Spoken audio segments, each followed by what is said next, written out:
Chơi giờ nó anh chơi mua mua nồng đấy à, mua nồng vô số này.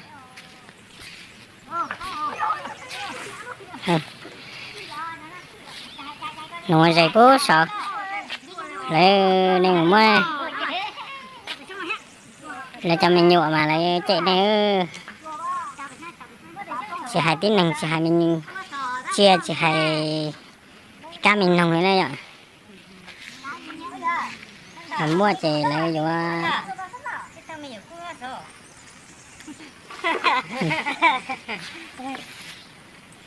cái này tôi sai nè, giờ tôi sai hả chân đà mà vậy mà mua bữa sổ này.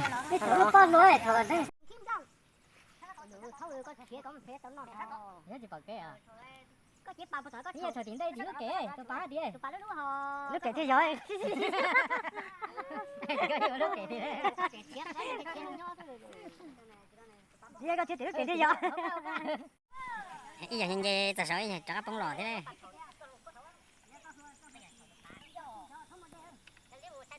Thì o này, thì o nữa. Thì o vậy bố sổ này.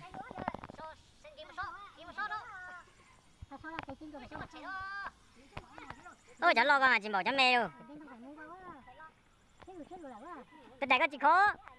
Dạ trời tao hả?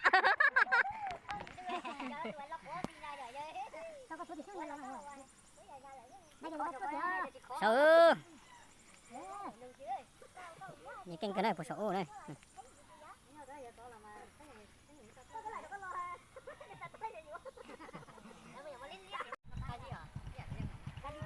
Giờ giờ bố sầu đó lại mua giờ còn giờ mà mua mình nhọn chỉ tay này thì mà mình ta sợ mà này anh được tí mới cho đây nè lo lại chơi cho này chơi chip bò nhận nó này thì giờ này nó bố sầu ít cái chân này đã lò này thì nó mà xét đâu anh sẽ có nhón gì thế này này cả chân nó sao sai sao thế hả?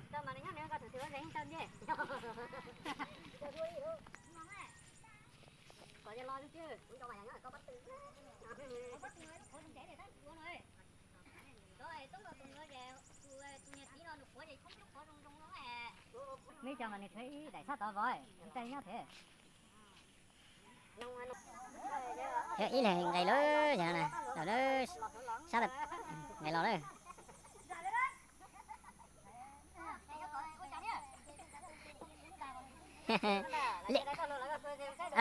đây tôi luôn mà này vía này ở giờ đây này ở giờ đây ngã lúa tôi đàn dây này anh dây bố sợ chỉ mua chỉ người ta rồi ta câu trong lúa là toàn thế lại để sợ mua ý cho nhia nó sợ thông cú nó sợ lâu là chỉ là cú nó sợ này bộ nó không tôi say nữa bộ nó không tôi say này cái gì xa kìa đừng dây tha nó dây có thông cú sống rồi